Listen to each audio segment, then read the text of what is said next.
ఇస్తాను. Thank you sir. MG రావు గారు వాల్యుయేషన్లో తప్పులు ఉన్నాయి కాబట్టి రీవాల్యుయేషన్ జరపాలి 8 నెలల్లో, లేకపోతే మళ్ళీ మెయిన్స్ ఎగ్జామ్ కండక్ట్ చేయాలి అని చెప్పేసి హైకోర్టు ఆదేశం. సో ఈసారి రీవాల్యుయేషన్ ఎలా జరగాలి, తప్పులు లేకుండా జరగాలంటే ఏం చేయాలి? ఎస్ అండి, ఇప్పుడు కోర్టు అంటే సింగిల్ బెంచ్ జడ్జి గారు ఇచ్చిన తీర్పుని ప్రభుత్వం అమలు జరిపితే ఫస్ట్ చేయవలసిన ప్రక్రియ 8 నెలల లోపల ఎవాల్యుయేషన్ పెట్టాలి, మళ్ళా దిద్దాలి మెయిన్స్ పేపర్లన్నీ, వేలాది పేపర్లు అనేది మనం ఇక్కడ చాలా ముఖ్యమైన విషయం అండి. ఎందుకంటే సుమారు 20,000 మంది అభ్యర్థుల మెయిన్స్ పేపర్లు అంటే 1 నుంచి 6 పేపర్లు ఉంటాయండి. 6 పేపర్లు ఉంటాయి. జనరల్ స్టడీస్ 1 నుంచి, జనరల్ ఎస్ఐ నుంచి 6వ పేపరు తెలంగాణ మూమెంట్ వరకే. తర్వాత ఇంగ్లీష్ అనేది ఒక పేపర్ ఉంది. వీటన్నింటినీ రుద్దాలి అంటే మళ్ళీ రీఎవాల్యుయేషన్ ప్రక్రియ చేయాలి. ఇక్కడ ప్రధానమైన క్వశ్చన్ ఒకటి వినాలి, అదేంటంటే మళ్ళా ఇదే టీజీపీఎస్సీ ఉన్నవాళ్ళు మళ్ళీ ఎవరితో రీఎవాల్యుయేషన్ చేపిస్తారు, దాన్ని అభ్యర్థులు నమ్ముతున్నారా లేదనేది బిగ్గెస్ట్ క్వశ్చన్ అండి. ద ట్రస్ట్ ఇన్ టీజీపీఎస్సీ అనేది ఆ ప్రక్రియ మళ్ళీ రీఎవాల్యుయేషన్ చేస్తే ఆ ప్రక్రియ ఎలా ఉండాలి, దాన్ని నమ్ముతారా లేదా అభ్యర్థులు, మళ్ళీ అనుమానాలు వ్యక్తం చేస్తారా అనేది ఇక్కడ ప్రధానమైన క్వశ్చన్. అంటే మళ్ళీ అనుమానాలు ఉండకుండా ఒకవేళ రీఎవాల్యుయేషన్కి ప్రభుత్వం ఈ టీజీపీఎస్సీ వెళితే రీఎవాల్యుయేషన్ ప్రక్రియ ఎలా ఉండాలి అంటే దీనికి కొన్ని ఇన్స్ట్రక్షన్స్ అనేది ముందు ఉండాలి. అది విద్యార్థులకు తెలియజేయాలి. విద్యార్థులు కూడా ఈ కాన్ఫిడెన్స్గా దాన్ని ట్రస్ట్ చేయాలి, దాన్ని బిలీవ్ చేయాలి. అవి ఎలా ఉండాలి అంటే union public service commission UPSC పెట్టే ఎవాల్యుయేషన్ ప్రక్రియ చేయడానికి జరిపే ఏ ప్రక్రియ అయితే వాళ్ళకి నిబంధనలు ఉంటాయో అదే ఇన్స్ట్రక్షన్ క్లియర్గా టీజీపీఎస్సీ కూడా ఫాలో అవ్వాలి. అవి ఎలా ఉంటాయంటేనండి, నెంబర్ 1 ఏంటంటే Telangana public service commission highly expertise నియమించాలి, ప్రొఫెసర్స్నే నియమించాలి, డిగ్రీ కాలేజ్ లెక్చరర్స్ కాదు. ఎందుకంటే అంతకుముందు చాలా తప్పు జరిగింది. డిగ్రీ కాలేజీ లెక్చరర్స్ అంటే గ్రూప్ 1 అభ్యర్థి కంటే తక్కువ నాలెడ్జ్ కలిగి ఉంటారు. ఎందుకంటే ఇది కాంపిటేటివ్ ఎగ్జామ్. కాంపిటేటివ్కి అకాడమిక్ ఎగ్జామినేషన్కి చాలా డిఫరెన్స్ ఉంటుంది. It's a dynamic exam, it's not a static exam. అది గుర్తించకుండా డిగ్రీ కాలేజ్ లెక్చరర్స్ని పెట్టారు. మరి ఎక్స్పర్టైజ్ అంతమంది తెలంగాణ స్టేట్లో లేకపోవచ్చు, కానీ తెలంగాణ పబ్లిక్ సర్వీస్ కమిషను ఎక్కడి నుంచైనా రిక్రూట్ చేసుకోవచ్చు, ఏ స్టేట్ నుంచైనా తెచ్చుకోవచ్చు, కేవలం ప్రొఫెసర్స్నే తెచ్చుకోవాలి. ఇప్పుడు అంతకుముందు జరిపిన ప్రక్రియలు ఎన్విరాన్మెంట్ అనే సబ్జెక్టుకి పెట్టలేదు, కొంతమంది ప్రొఫెసర్లు నియమించలేదు. కాబట్టి అలాంటివి కాకుండా ప్రతి subject environment, science and technology అన్నిటికీ నియమించాలి.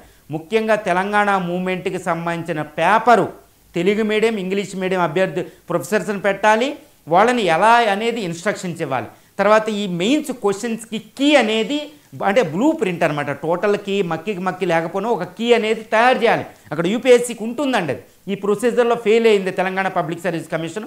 కోర్టు కూడా సమాధానం చెప్పలేకపోయింది. ఆ బ్లూ ప్రింట్ అనేది ఇవ్వకపోతే అది ర్యాండమైజేషన్ అనేది ఉండదు, స్టాండర్డైజేషన్ ఉండదు. ఏ ఎవాల్యుయేషన్ ఎవరైతే ప్రక్రియ చేశారో వాళ్ళు ఇష్టాసారం అయిపోతుంది అనమాట. దానివల్ల ర్యాండమైజేషన్ లేకపోలా కొన్ని పేపర్లకి కొన్ని సెంటర్లకి తేడా వచ్చేసింది. అది మనకు పెద్ద ప్రాబ్లం అయిపోయిందండి. సో అలా ఉండకూడదు. ఒక బ్లూ ప్రింట్ కీ ఇవ్వాలి యూపీఎస్సీ లాగా. తర్వాత 1-2 ఎవాల్యుయేషన్లో 15% డిఫరెన్స్తోనే కన్సిడర్ చేయాలి. తర్వాత ఒక పెద్ద కమిటీ ఆధ్వర్యంలో అది జరగాలి. ఇదంతా చాలా మంచిగా ఇన్స్ట్రక్షన్స్ అనేది ముందే నియమ నిబంధనలు తయారు చేసుకుని ఎవాల్యుయేషన్ ప్రక్రియకి వెళ్ళాలి యూపీఎస్సీ మోడ్లో. అంతేగాని టీజీపీఎస్సీ నేనే అనుకుంటూ ఎవరికి నచ్చిన ప్రక్రియ అక్కడ పెట్టేయడం వల్ల ఇన్ని లోపాలు వచ్చినాయి. ఈరోజు మెయిన్స్ రాసిన అభ్యర్థులు 20,000 పైగా అభ్యర్థులు ఈరోజు కృషి ఏమవ్వాలి? ఎంత దారుణమైన లోపం అండి. దీనికి ఎవరికి పనిష్మెంటు, ఎవరు బాధ్యులు వీళ్ళు? ఎంత దారుణమైన స్థితిలో వాళ్ళు ఈరోజు అశోక్ నగర్లో కూర్చుని దారుణమైన స్థితిలో కూర్చుని డబ్బులు పెట్టి తెలంగాణ ఏర్పడ్డాక 2014 తర్వాత 10 సంవత్సరాల తర్వాత జరిగిన ఎగ్జామ్. సీఎం గారి మాటల్లో చెప్పాలంటే 2014లో అశోక్ నగర్ వచ్చిన అభ్యర్థి ఒక 21 సంవత్సరాల అభ్యర్థి ఈరోజు 35 నిండిపోయి పెళ్ళిళ్ళు ఏమీ లేకుండా బాధపడుతున్నాను, నేను ఎగ్జామ్ పెడతానని కరాఖండిగా ముందుకెళ్ళిపోయారు సీఎం గారు. కరెక్టే. మరి ఎవాల్యుయేషన్ ప్రక్రియలో ఈ తప్పులేంటి? This is the biggest question. But who are punishable? ఎవరు దీనికి బాధ్యులు వహించాలి ఈరోజు హైకోర్టు ఇచ్చిన దానికి?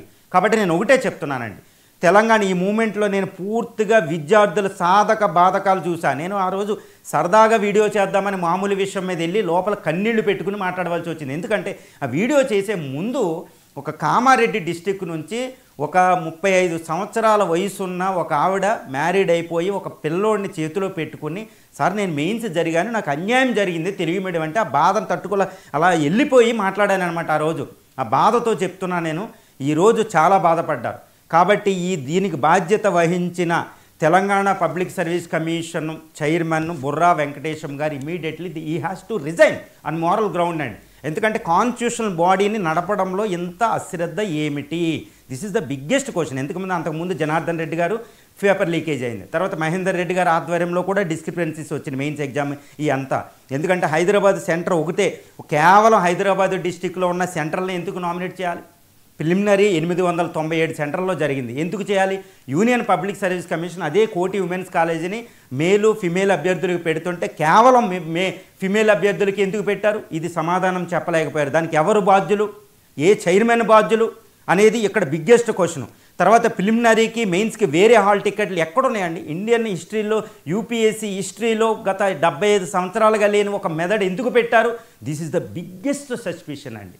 ఈరోజు రీఎవాల్యుయేషన్కి అసలు దారుణమైన స్థితి అనమాట. మెయిన్స్ అనే ఎగ్జామ్ కాంటెస్ట్ కూడా వచ్చింది ఇక్కడ. ఎందుకు జరగాలి? ఎక్కడో జిమ్లకి వెళ్ళేవాళ్ళు, బ్యూటీ పార్లర్లు నడుపుకునే వాళ్ళు ఈరోజు ఆర్డీఓలు డిఎస్పీగా సెలెక్ట్ అయి ఉన్నారు అక్కడ. చాలా దారుణమైన నిజంగా చెప్తున్నాను, ఇప్పుడు జైల్ సింగ్ గారు చెప్పినట్టు అభ్యర్థులు 100 మంది అభ్యర్థులు చెప్పినట్టు ఏంటంటే, నాకు గ్రూప్ 1 రాలేదని నేను బాధపడతాం లేదు సార్, కానీ తెలంగాణ భవిష్యత్తును వచ్చే 30 సంవత్సరాల పాటు డిసైడ్ చేసే అభ్యర్థులు, బ్యూటీ పార్లర్లు జిమ్లకి వెళ్ళే అభ్యర్థులు ఈరోజు group 1 RDO DSP CTO RTO వీళ్ళకి కన్ఫర్ట్ ఐఏఎస్లు వస్తే ఐఏఎస్ ఐపీఎస్లు అవుతారు. ఇలాంటి అభ్యర్థులు సెలెక్ట్ అవ్వడానికి కారకులు ఎవరు? అందువల్ల ఏంటంటే ఇప్పుడు ఈ ప్రక్రియ మళ్ళీ రీఎవాల్యుయేషన్ నడవాలి అన్నా, మెయిన్స్ ఎగ్జామ్ పెట్టాలన్నా ప్రస్తుతం తెలంగాణ పబ్లిక్ సర్వీస్ కమిషన్లో ఉన్న చైర్మన్ నుంచి బోర్డు మెంబర్ల నుంచి ఎవ్వరూ కూడా కంటిన్యూ అవ్వకూడదు. ఎందుకంటే they disturbed the trust of the people. ఈ ప్రజాస్వామ్య వ్యవస్థలో, రాజ్యాంగ వ్యవస్థలో ట్రస్ట్ అనేది చాలా పెద్ద విషయం. ఇప్పుడు బీహార్లో సిరి జరుగుతుంది, అక్కడ ట్రస్ట్ అనేది మాట్లాడుతుంది. Whether the public are believing in the TGPSC, whether the public are believing in the constitution వ్యవస్థ. ఈరోజు న్యాయ వ్యవస్థ నమ్ముకున్న అభ్యర్థులు న్యాయ వ్యవస్థ న్యాయం ఇచ్చింది. మళ్ళీ అదే తెలంగాణ పబ్లిక్ సర్వీస్ కమిషన్ నడిపే అభ్యర్థులు ఉన్నారు. అంటే రీఎవాల్యుయేషన్ అయినా మెయిన్స్ ప్రక్రియనైనా ప్రస్తుతం తెలంగాణ పబ్లిక్ సర్వీస్ కమిషన్ ఉన్న బుర్రా వెంకటేశం గారి ఆధ్వర్యంలో, ఆ మెంబర్స్ ఆధ్వర్యంలో జరగకూడదు. గవర్నమెంట్కి ఆ పర్మిషన్ లేదు వాళ్ళని రిజైన్ చేయమని, but they have to resign. Doctor BR Ambedkar constituent అసెంబ్లీలో చెప్పిన however good may be the constitution అనేది